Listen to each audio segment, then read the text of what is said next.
You're listening to the Pintcast, where smart people in healthcare come to make noise. Here's your host, Jimmy McKay.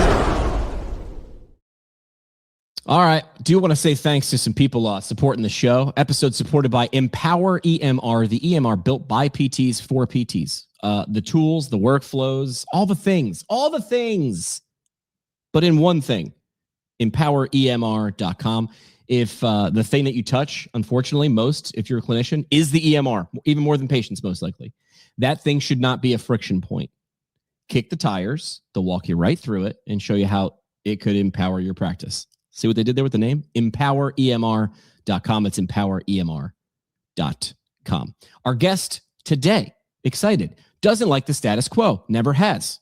If you're listening, you probably agree. This guy's questioned everything from how PTs diagnose foot and ankle issues to how clinics get paid to whether physical therapists should even accept hourly wages. Ooh, I like this. Sounds spicy. He's built one of Virginia's most respected multi-site clinics, founded a nonprofit to protect private practices, and even launched a payment model that bypasses insurance entirely. He's got strong opinions, stronger coffee, and he's not afraid to challenge the system. Please welcome Dr. Josh Bailey. Welcome to the show, sir. How was that intro? Oh, that was awesome, man. I hope I can live up to that. Holy smoke.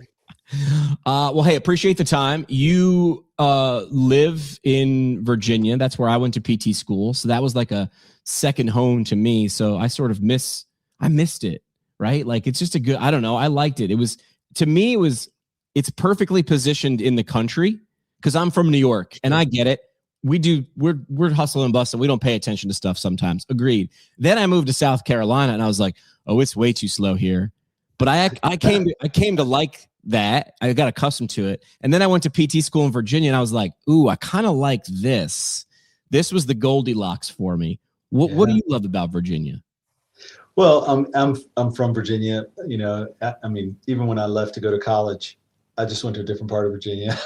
So, smart man. You know, I mean, it's 4 great seasons. Yeah. You know, they're very distinct. But I can play golf in all of them. You know, Listen, so you can play golf whenever you want. It's just how cold or how wet do you want to be?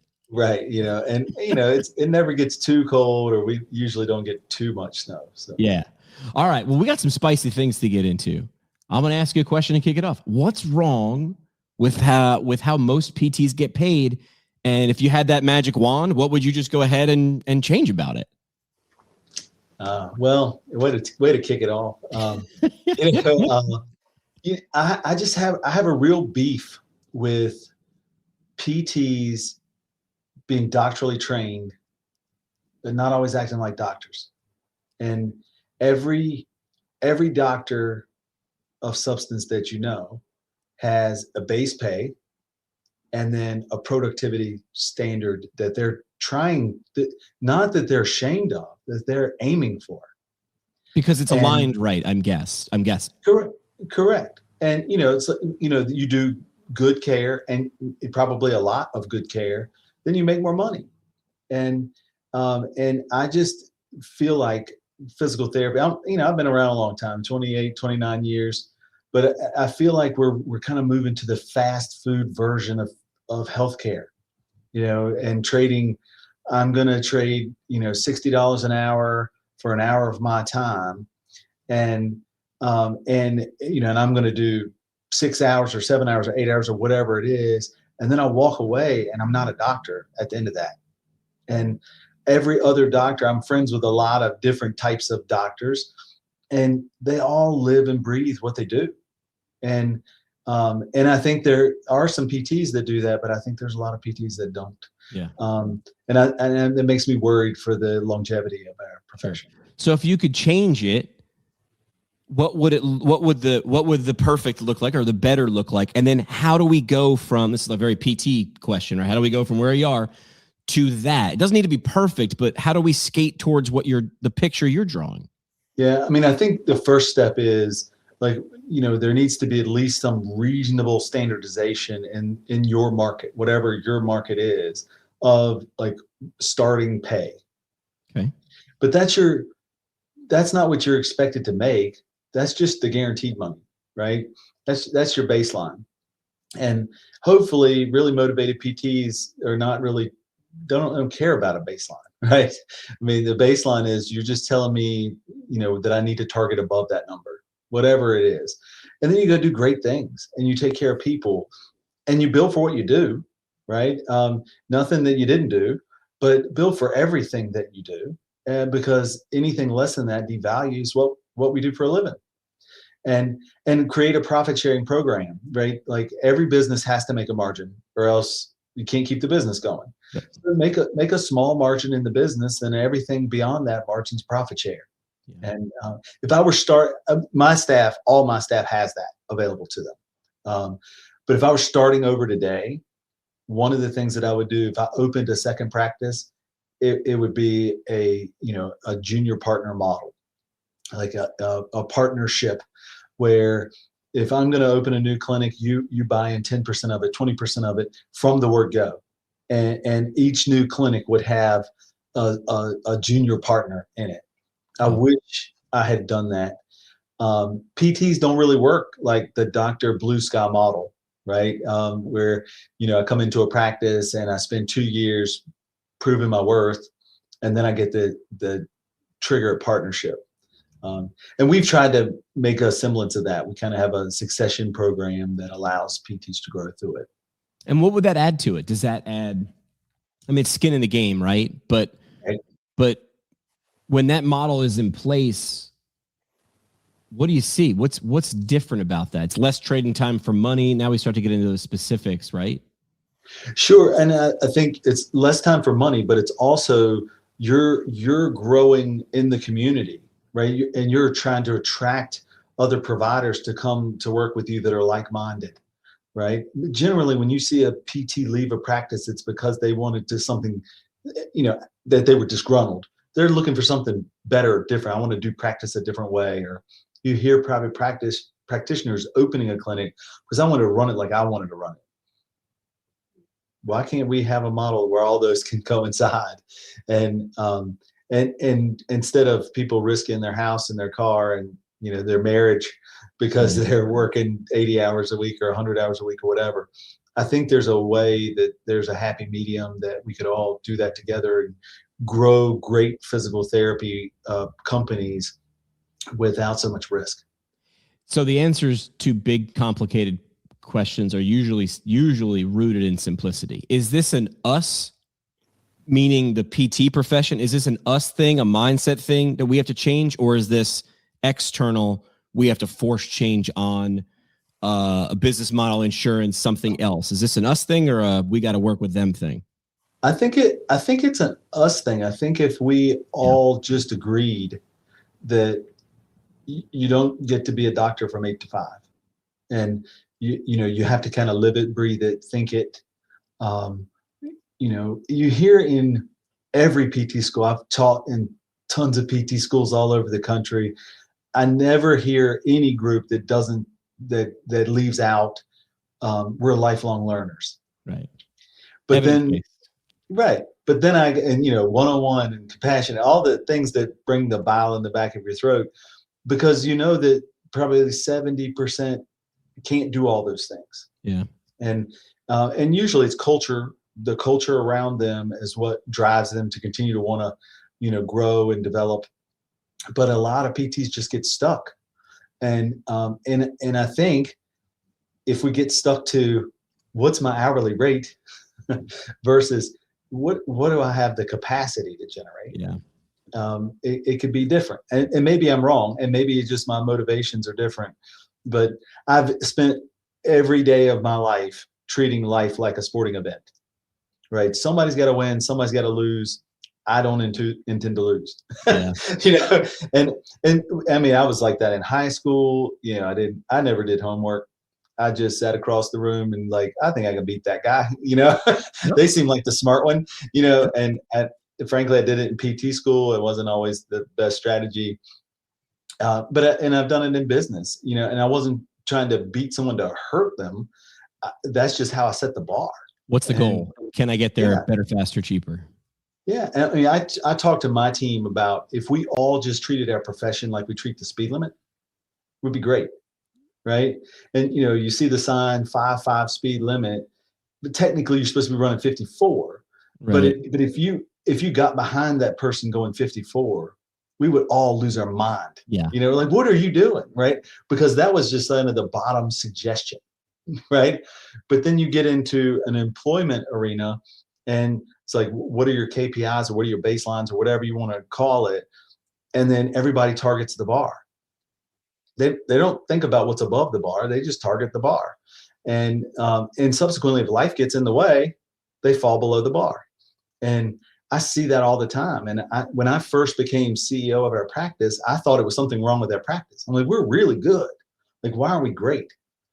And, is it an aptitude problem? Is it an emotional quotient? What is it?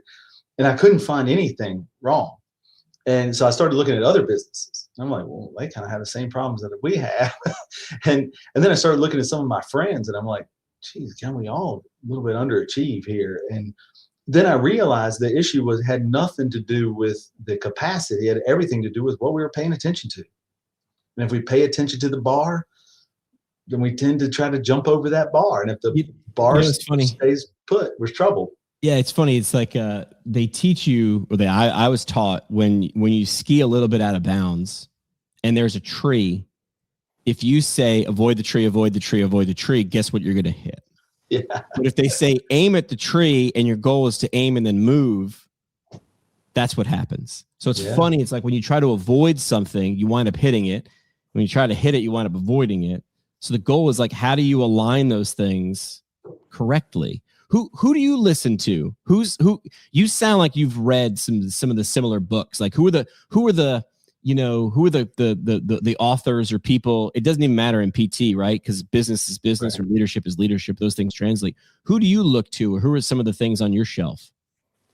Well, my favorite book is Good to Great. I was gonna say you were dripping Collins right there. I mean, I can probably quote chapter after chapter, and I teach some leadership, classes that I use Good to Great as a tool, right? And just that first chapter of level 5 leadership, like I don't know that I've ever personally met a level 5 leader, but it's just like that same lifelong learning. Like that's the target. Like I got to go there. I got to figure out how I get above this level and above the next level and above, so I can be that enduring leader. And I know clearly I haven't achieved it, but I'm still trying. And and I hope I'm trying 2 days after I'm retired. And because I don't want to quit on it. Yeah. Direct to employer contracting.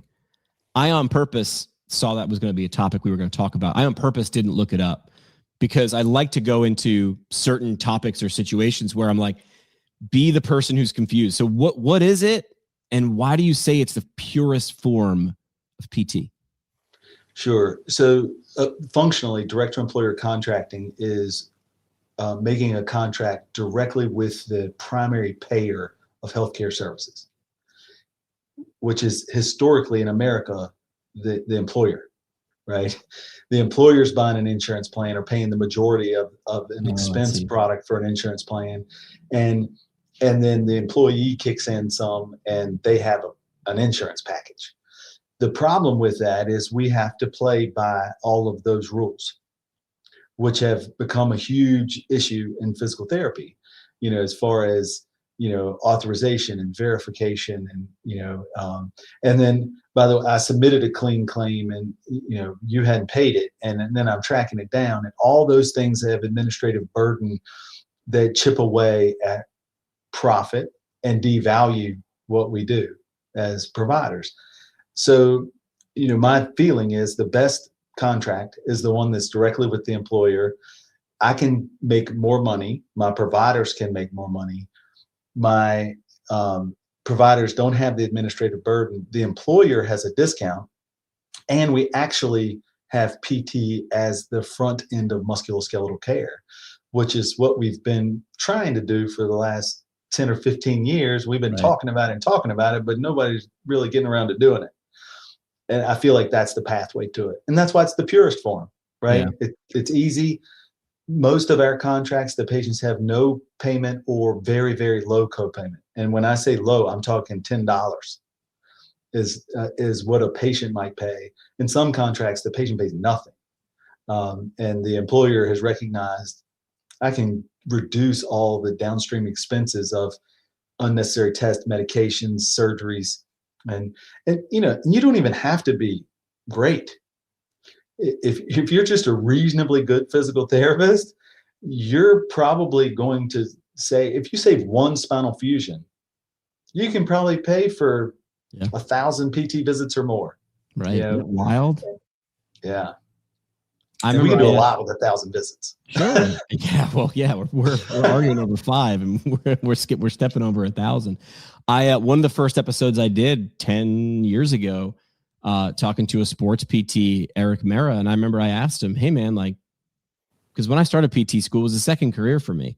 I knew like post-surgical and sports and regular PT, right? I didn't understand there was all this different stuff, or each sports team had one embedded on the sideline. And I just said, hey, what's it take to be a great sports PT? Because he had done some NBA stuff and NCAA stuff. And I was ready for this big fancy answer from this guy. And he gave me the 3 A's, which were, you got to be available because sports are like 24/7.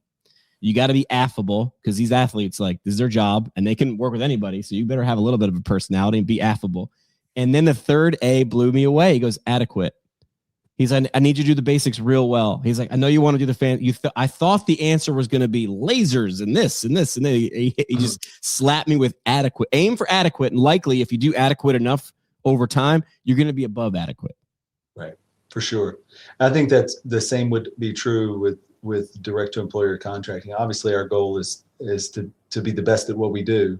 And really you have to be for a while to have enough data for the employer to actually pay attention to you. Sure. There are people that do direct to employer contracting that don't measure clinical outcomes. I do, and I want to do it with a third party so they can't say I'm manipulated it anyway. Yeah. Been there, done that. I've heard that song and dance. So, I'm like, look, you don't need to believe me. Ask them. They'll tell you where I rank, and but this is why I'm going to do what I'm going to do. And we have volumes of research that speaks to PT for low back pain seen within the first 14 days, reducing 50% of downstream cost. If that's really true, why wouldn't every third party payer be all over it? Because the incentives don't align, right? What do you mean by that?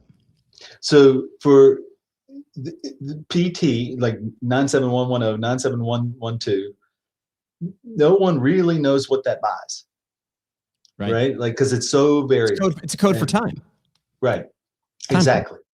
And versus for a third party payer, they pay for a lumbar fusion. They know what that fusion is. We save money downstream. That employer insurance company rather has no idea if the employer is going to be with the same insurance company next year.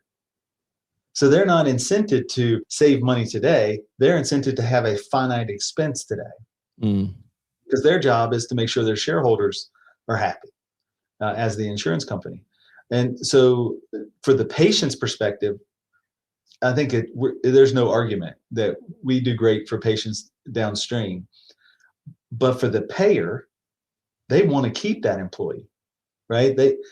Institutional knowledge gains year over year as that employee stays. And I think that employers started getting frustrated with every year my health expense goes up. And I kind of know that, right? I'm watching the news that, and whether you're on the state exchange, it's going up 17% this year, or whatever. And they're going, like, I kind of know that this expense is going to go up. But the problem part is it's going up and my employees tell me they hate it. Like, this is a real problem. If I'm spending a ton of money and they're mad at me for it, right? I got to have a different plan. So that's kind of where I tried to insert myself. Yeah. Let's change to a different topic that I don't understand, which is a lot of things. You started PT Management Group of Virginia, but it's not a business. What is it, and why did it matter to you to start it? What is this thing, and why'd you do it?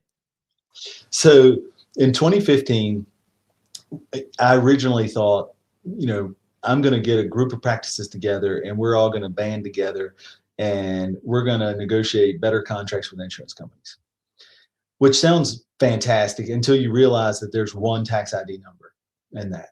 And, so that means everybody else would have to give up their tax ID number, or I would have to give up my tax ID number so we can negotiate under one. That was too much risk for private practices. No, they didn't trust each other that much. So I said, okay, we got to do something that keeps private practices private.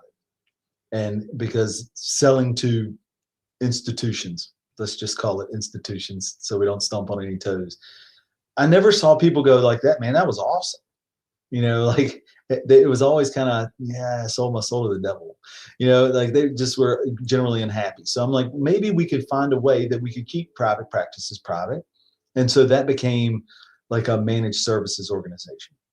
So functionally, I became big brother to practices in the state of Virginia, where I vetted EMR systems and I negotiated discounts. And so there is an expense to join PTMG. It's $50, which functionally covers my legal fees, I hope, so when I'm vetting contracts, but that's what it's delved into. And we've kind of branched into North Carolina as well, just because people were asking for some help. But we found ways to bring less expensive EMR systems, less expensive scribe documentation, AI documentation, billing companies, medical supplies, office supplies, and we can get better pricing because we're negotiating as a large group. Strength in numbers. Yeah, right.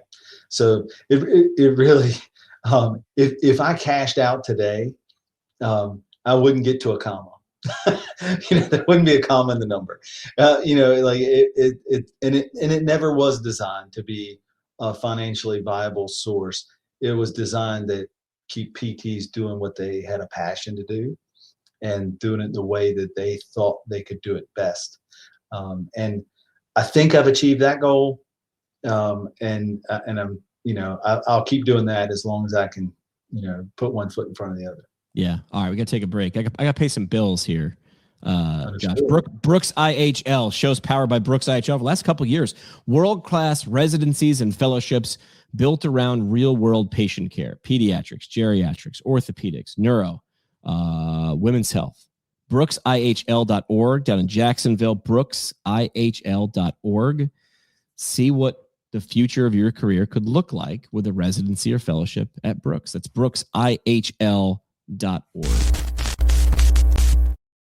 All right, that's the break there. You teach a foot and ankle course based on what you say school got wrong. I love that. What's the biggest misconception PTs have about plantar fasciitis or maybe just diagnosis in general? What are we close but not exactly on the button? So I'm going to back up before I answer that question and just get to how I got there. Yeah, I like that. So I grew up thinking I wanted to be a physical therapist. My father was in a very bad motorcycle accident when I was 7. Spinal injuries, had burst fractures from T10 to L5. Wow. Thought he was going to be paralyzed, said he wouldn't walk again. Well, he walked, he lived, he did all the things. And through that, he wasn't saying the trauma surgeon saved my life. He was saying the PT saved my life. So I grew up thinking PT was like super special. That I wanted to do foot and ankle. I wasn't the prototypical PT student. I went to PT school saying, I'm going to be a foot and ankle PT.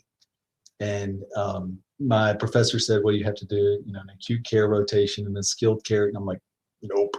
And I didn't really understand why they cared. I thought it was my problem. Sure. And, so anyhow, I focused all on foot and ankle forever.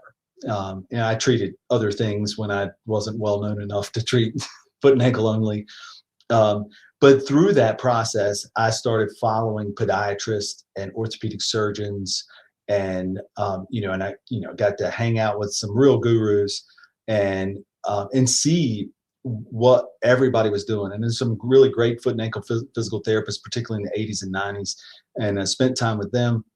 And what I realized was we're all trying to do the same thing, but they're trying to do it 4 different ways, right? Yeah. Like ped orthics has, the foot and ankle appliance approach, and orthopedics is really very good at differential diagnosis.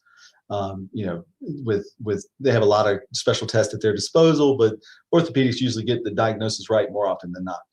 Podiatrists really can also do the same thing. That's very regional. The East Coast versus West Coast podiatry seems to be quite different to me.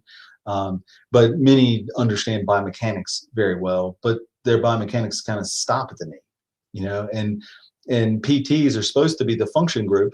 And, and we learn a lot about evaluation and not that much about treatment, and really very little about function.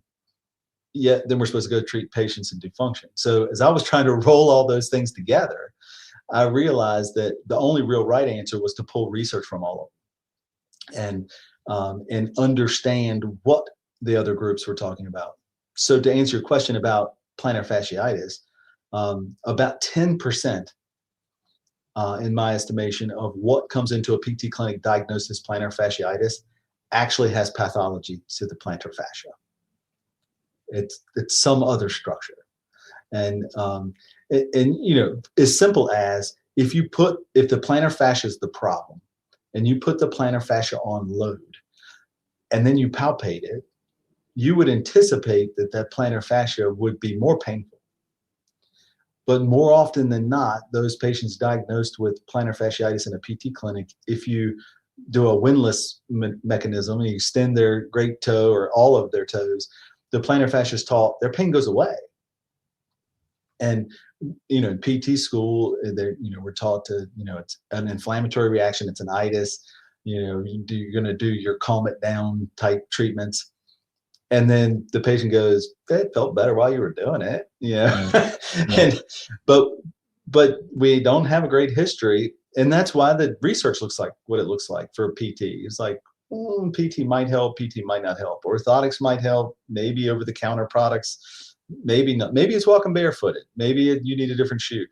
And it's all of these maybes, when probably the issue is the most common diagnosis is a muscle problem, like it's a tendinopathy, and that causes heel pain. There's 72 things that cause heel pain, like pathologies that cause heel pain, but the most common is flexor-digitorum brevis tendinopathy. And you can find that in research outside of PT. You can't really find that in PT research that well. So then you decided to teach a course because I'm guessing you had all this special knowledge and you're like, hey, the way to do it or the way to touch the most people is to teach the teacher? I wish that were true.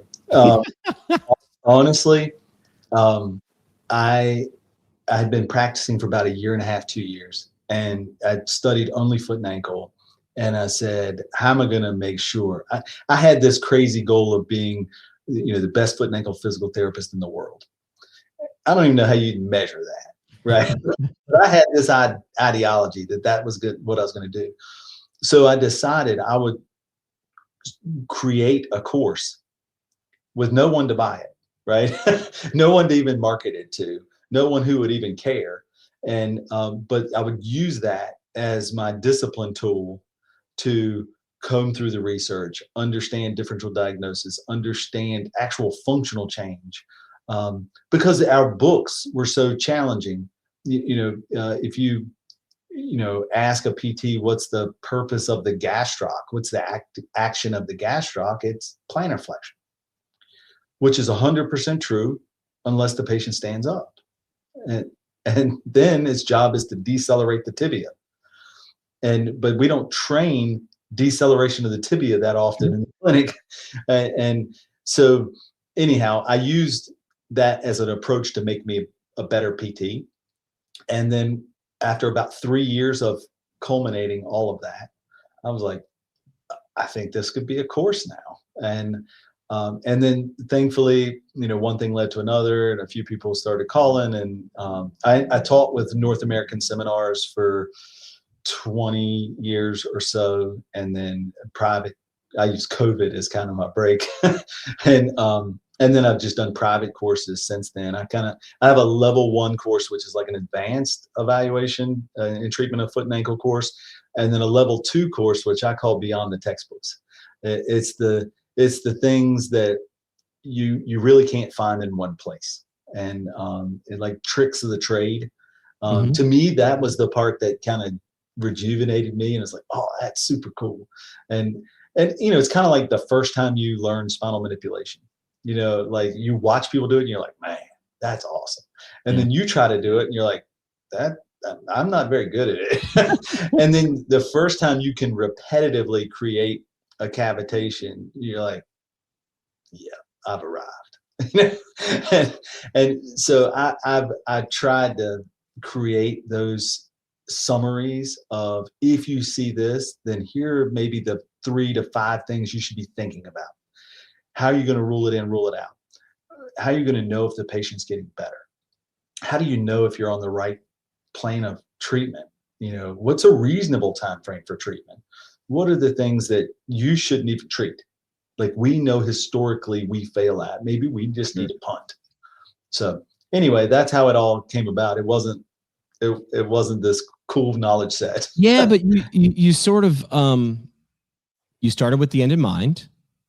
And the end, you created an obstacle course for yourself, and you made it at such a level that eventually the audience found you. They started sniffing around. Once you started letting people know that this thing that you created was there, that's the way to actually do it. Which is, with the opposite would be like, who do we sell to?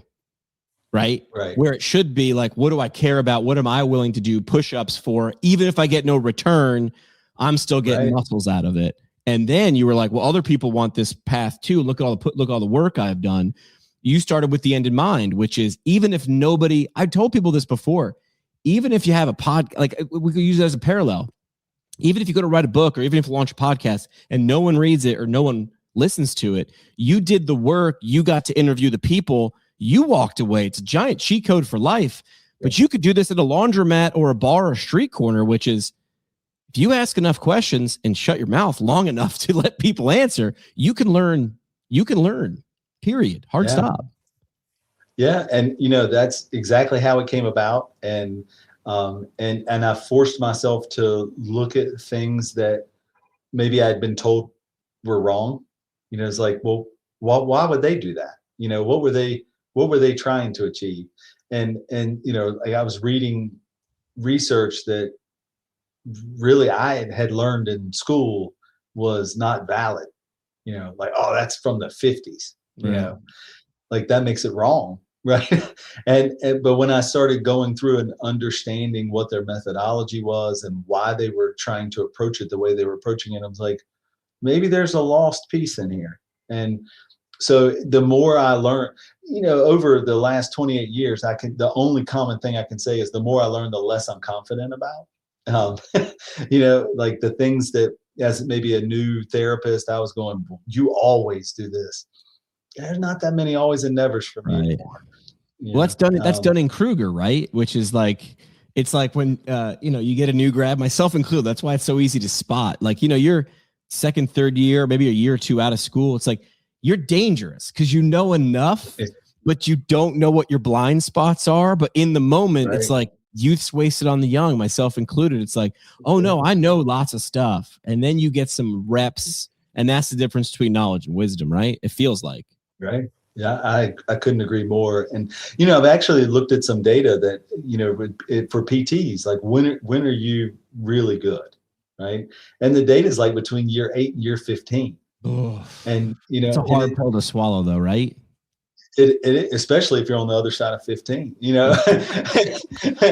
but from year 1 to year 8, you are learning, but you probably don't have enough reps, right? And I'm just summarizing what I think this data is trying to say. And then after year 15, I jokingly say, like, you've arrived, and so you quit digging. Like you feel like you don't need to prove anything anymore, so you can just rest on your laurels. And so you just slowly, go away to nothing. And frankly, that scares me at 28 years in. I don't want to be washed up. So I have to have some reason to be better tomorrow than I am today. And whether that's in leadership, whether that's as a clinician, whether that's as a business owner, whatever, those things still have to be true to be successful, I think. So. We didn't plan this, but who's on your bookshelf? You mentioned is Jim Collins, Good to Great. That's on there. Yeah. What else? What's paralleling or what's on the side of the bookshelf if that one's on there? Paralleling. There's a book called On Fire. Ooh, who's that one? I can't. We can figure. I'll look it up. But what's it about? It's about a young man who was playing with fire, and he caught on fire. He had gas and fireworks mixed, and he was burned over 90% of his body. And John O'Leary is his name. That's what it is. You're right. John O'Leary. 7 choices to ignite a radically inspired life on fire. John O'Leary. I've never heard of this before, so tell me about it. So he talks all about how physical therapy changed his life, because at 9 years old, he was burned over 90% of his body, and he went through some horrible burn treatments, and then he had amputations. He lost all of his fingers, and wow, and he had very significant inspirational moments in his life. And hearing his story and reading his book just really impacted me, to the point where I called him up and said, I want you to come and do a leadership talk for my team. It'll be motivational. And then he told me his price, and I'm like, what else you have? You got a cousin? You got a cousin that could tell your story? So he agreed to do a video. Oh, that's great. He tailored it to our team. And at the end of the video, every person in our room had tears streaming down their face. Because this man has no fingers, right? And he walked over and is pretty much saying, listen, it comes down to grit, right? Like what's the next step? How are you going to move yourself forward? And as he walked over with no fingers, he sat down at the piano and he played Amazing Grace. Wow. And at this point, you're like, look, if I can't at least be a great PT, how bad am I? Like this guy he could have given up on life, and now he's a public speaker, and he owned a construction company, and like he had done all these great things. So that one, it made me pay a lot of attention to grit, and then that led to like Angela Duckworth's book, Passion and Perseverance. And I've kind of tried to use those things to grow my practice. I don't really think about hiring PTs much anymore. I think about hiring, character, passion, integrity, and grit. Yeah. And if we have all those, we can do great. Yeah. I mean, like you hear often, especially now, you want to bring in AI, right? You got people who are like, I'm applying for this job, and I think I check all the boxes on this description, and I don't hear anything. And then you hear from recruiters who are like, it's because your stuff's going through AI. It's never hitting a human eyeball. Right. And you have to wonder, there's going to be some real loss by organizations, or some real gain by the organizations who say, we're not going to do it this way. We're going to look for that grit, the person with grit. Because the smart people, the people sort of at the podium at these big organizations who've done it, maybe whatever your version of the right way is said, listen, we can find people with skills or degrees. Look, they're out there. They're falling off of trees. You're looking for, and for people who maybe haven't heard Angela Duckworth's, she's got a mathematical formula, which makes people like me tremble because I go, math. But this one has words in it, which is why I like it. So talent times effort equals skill. Skill times effort equals achievement. And then she explained, she's got a great podcast as well called No Stupid Questions. She says, what do you notice there? And I'm like, I don't know. I see. I wouldn't have done it if it was math, but that skill word's there twice, right? Or sorry, effort's there, effort, which means effort is squared. So it's like, oh, so someone would have asked me, well, how'd you get so far in radio? Were you just real funny? I was like, I just kept showing up. No, here I am. I'm going to dress like a lion and hand out stickers at a Jiffy Lube, or you're gonna show up early, like whatever that is, the effort. Hopefully it gets noticed, because that's also, it's not the only one. So talent's what you're born with. Skills are what you learn. So by all means, invest in skills. But if you're just taking Con Ed courses and you're not putting effort in, you're missing, because the effort is squared. The ROI is squared. 100%. And we spend an exorbitant amount of time trying to foster that. And letting people see, when you put in this effort, this is what you get for it. And it goes back to the first thing we talked about, is like getting paid like a doctor. Like, do you have to know what it is in the beginning? Do you care about your hourly rate, or do you care about your take-home pay? Right. What's the goal here? What are we working towards? Right. And if we can all do that and recognize it's never a straight line, right? It's always going to be hills and valleys. Yep.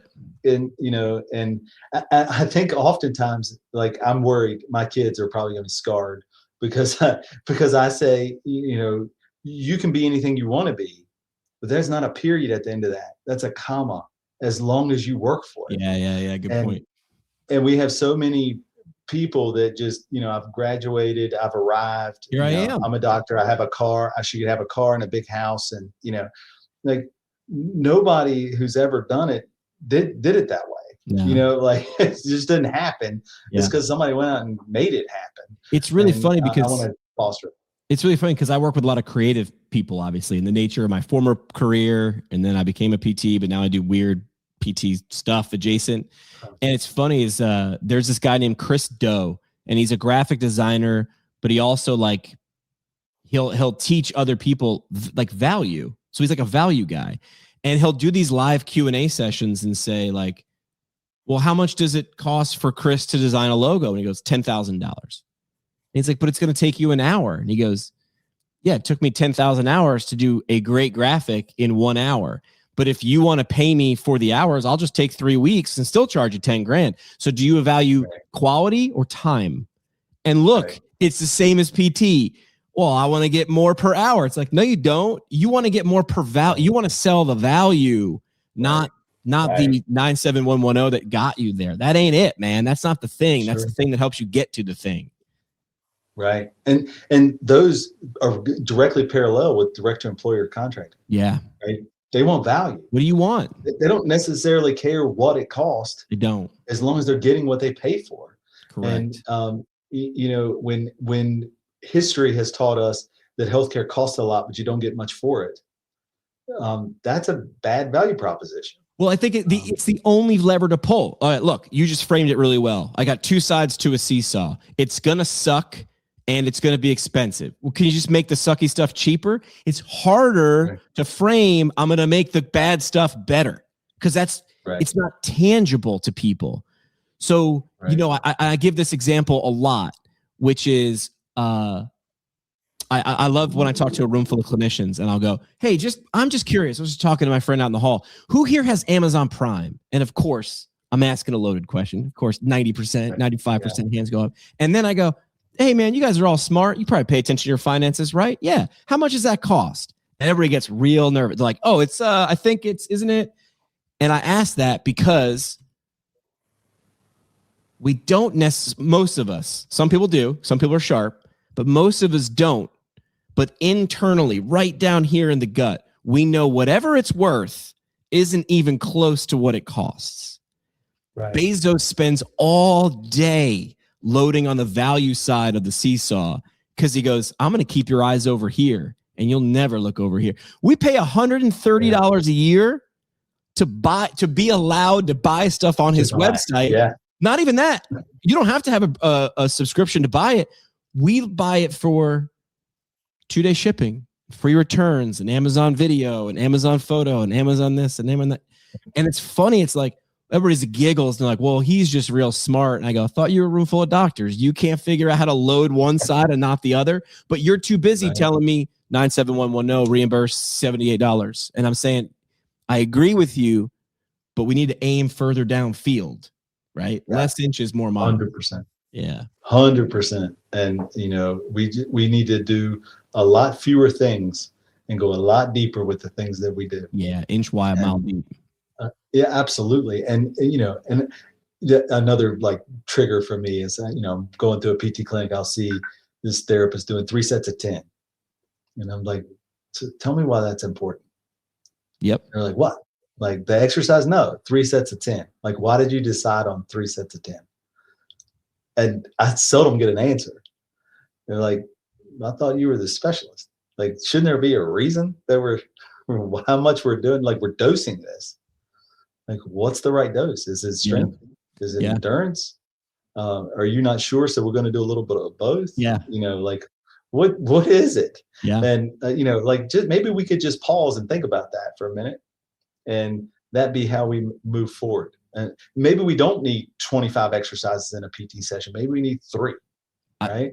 Because we don't do 25 different exercises when we go to the gym ourselves. Not a chance. No, I mean, you don't have that much time. Like you're hitting whatever push, pull, bicep, back exercise, whatever you're doing, and you're targeting those muscles, and then you're done. Yeah. I had 2 CIs that come to mind. There's a lot of CIs that have left my mind, but I had a couple, 2. One was one was in the clinic in the first place, and one was the last. And the first one, PT, probably been a PT for 20, 25 years. And if he didn't use 12 words a session, like he didn't, everybody get up, hey, how are you? He was just, hey, what's up? Like, hey, what's up? 2 words. Let's get started. Like, he set the tone in a clinic full of people just doing it a different way. And there's not just one way. That's not what I'm saying. He did so. He used his word economy really well. And where he stood, like he was able to say something by standing or by being just like, no, do it again. Like he would just like it's not great for a podcast, but like just his motions and and then the last one, great CI. In the beginning, I got real nervous because now I'm a 3rd year. This is my last clinical. And she in the beginning was asking me, why are you doing that? But she would ask it in a way that her eyebrows never went up like mine did. Like, why are you doing that? Right. It was all like, hey, why? She would, hey, why that? And I was like, oh, this is really cool. But she's like, why?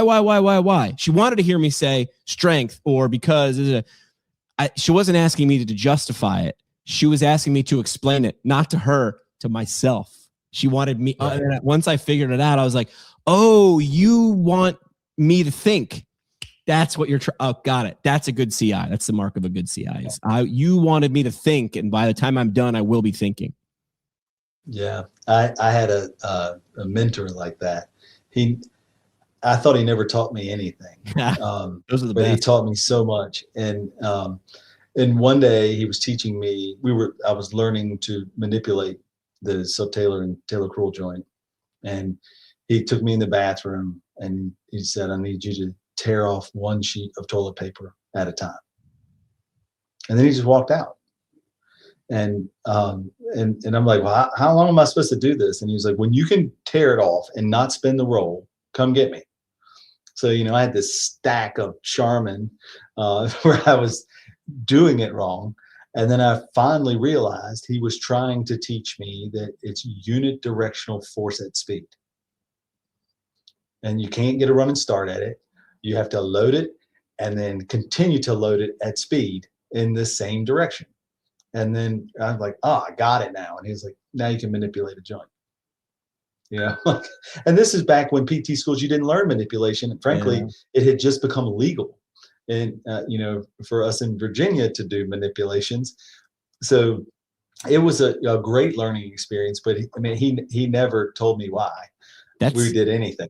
That's some Mr. Miyagi level stuff, right? Oh, why am I painting this fence? What am I painting the fence for? You're learning to block. That's what happened. And as a young therapist, I didn't know what I didn't know. And he would evaluate a patient and say, I'm going to go sit down and have a cup of coffee, and then I'll come back and treat you. And I'm like, what a jerk. I can't believe he said that to a patient. He would literally go sit down and get a cup of coffee because I would go get the cup of coffee for him. And, he would drink the coffee and then he would go back in and he would say, now, before I start, what questions do you have? And eventually I realized he already knew that the patient was stewing, right? Like they needed to process a little bit. So he'd go have coffee, and I learned so much about patient management that he never said to me, right? But, after a while, I wasn't the sharpest tool in the shed. So it took me a while to figure out, like, he just needed, it could be the right treatment. It can even be the right patient. But if it's not the right time, it won't work. Doesn't matter. Yeah. And we've all learned that over time, because most of us have done it at the wrong time, right? We're like, ooh, yeah, I won't do that again. But he helped me with that. I just didn't know he was helping me with that at the time. Yeah, those are the deeper lessons, right? Those are the things that stay. I mean, you can think back to people who taught you stuff, and they're not tapping the pencil saying, it's time to learn here, class. This is the in the moment, right. Watch what I do, and then try to figure out why that is. All right, Josh, last thing we do on the show is called the parting shot. This is the parting shot. One last mic drop moment. No pressure, just your legacy on the line. All right, no pressure, just your legacy on the line there, Josh. Last chance for a mic drop moment, soapbox statement. What do you got? You could repeat something you've said or drop a famous whatever. Floor is yours. I will just leave it with as simple as, let's treat PTs like doctors. And let's all agree that to do that, we have to have a known payment and a productivity model. Period. The rest of PTs get better if we all just agree to do that. And PTs will make a lot more money because they'll recognize the value financially, emotionally, spiritually, all the things that seem to be lacking in our PT world can be solved by just being paid like a doctor and acting like one. All right, love it. If someone wanted to find you, where's the best spot? Is it find you on LinkedIn? Is it a website, or where would you send people? Sure. LinkedIn, is Jay Bailey PT.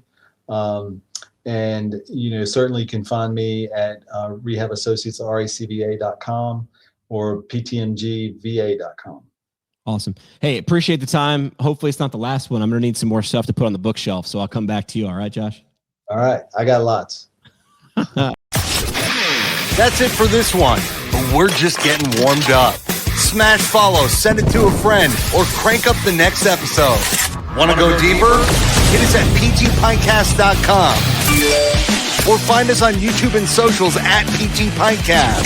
And legally, none of this was advice. It's for entertainment purposes only. See, Keith, we read the script. Happy now?